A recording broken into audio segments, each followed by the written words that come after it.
I recently had the opportunity to take part in a VASCO VR bridge training session hosted by Odessa National Maritime University using the latest 3.5 update from Kilo.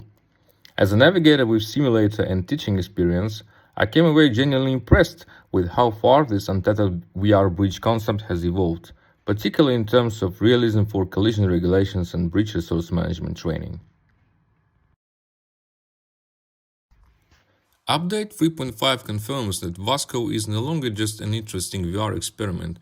It is a mature, realistic VR bridge simulator, capable of delivering serious training in collision regulations, bridge resource management, and emergency response.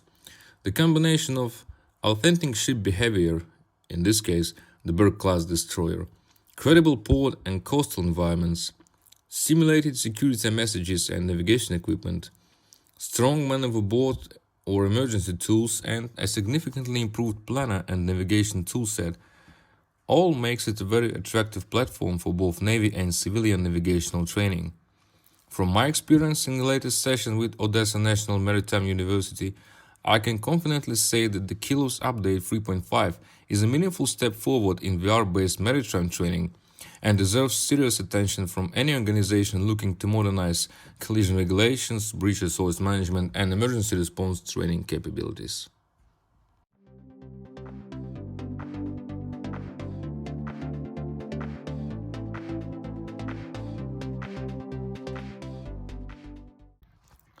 For my first session, I selected the newly added Arleigh Burke class destroyer model and the Port of San Diego training environment. The update includes 4 port areas: San Diego, Norfolk, Plymouth, and the Massalah Channel, each with appropriate shoreline, infrastructure silhouettes, depth contours, and buoyage, especially lateral marks along the fairways. This significantly increases the level of realism and meets our expectations for collision regulations and bridge resource management training.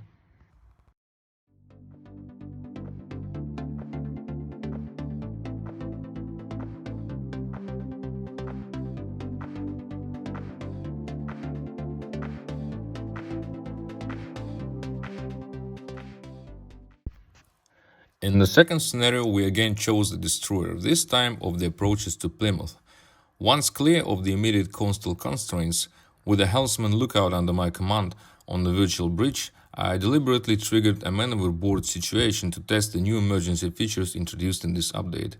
The 3.5 man overboard implementation is excellent from a training perspective because, first, pressing the man overboard alert on the GDIS instantly fixes and displays the casualty position with bearing, distance, and time. Second, a man overboard marker with orange smoke appears at the casualty position, accompanied by the 2D sprite of the person in the water. And third, the smoke visibly indicates wind direction, which is crucial when planning how to approach and provide leave for the survivor. I initiated the alarm, ordered and executed a Williamson turn, and adjusted speed to balance time to return with safe maneuvering and approach conditions. In the exercise, we reapproached the casualty in roughly 20 minutes and were able to stop the ship in less than 0.1 nautical mile from the man overboard marker, more than accurate enough to debrief approach tactics, relative motion and wind sea effects on the survivor's drift. From a training standpoint, this is exactly what VR should do: create a fully immersive, consequence-free environment where bridge teams can rehearse rare but crucial emergencies until the procedures become instinctive. VASCO's core concept of application of knowledge in a couched, mentored VR space is clearly visible here.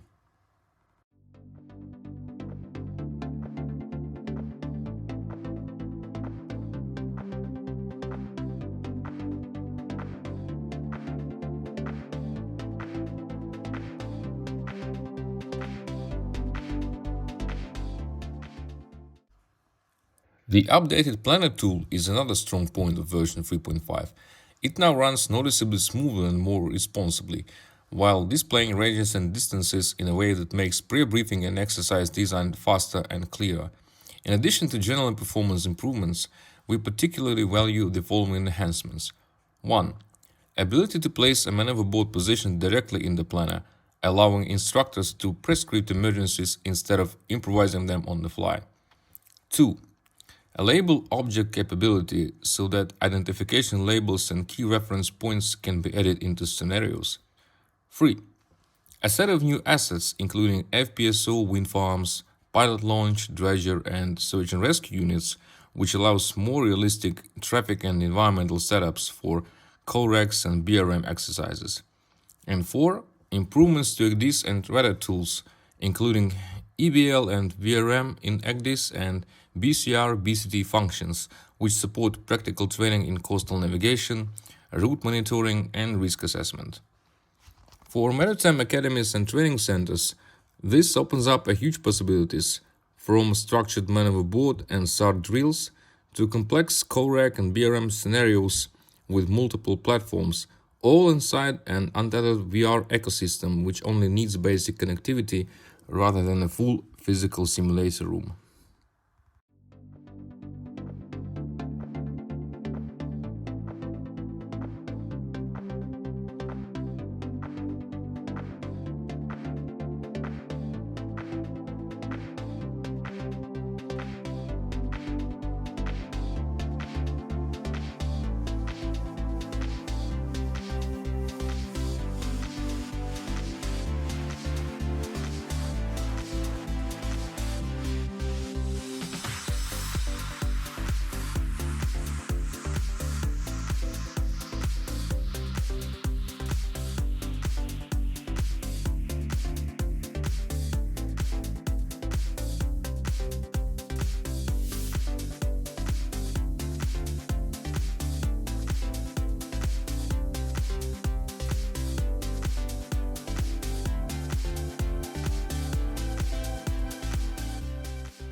We set up a departure from San Diego via the designated fairway as per book and concentrated on how the destroyer handled.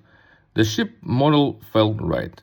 Acceleration up to 32 knots, turning circle and stopping distance all behaved credibly, and the vessel's inertia under helm and engine commands matched what you would expect from a modern high-powered combatant rather than a generic game ship.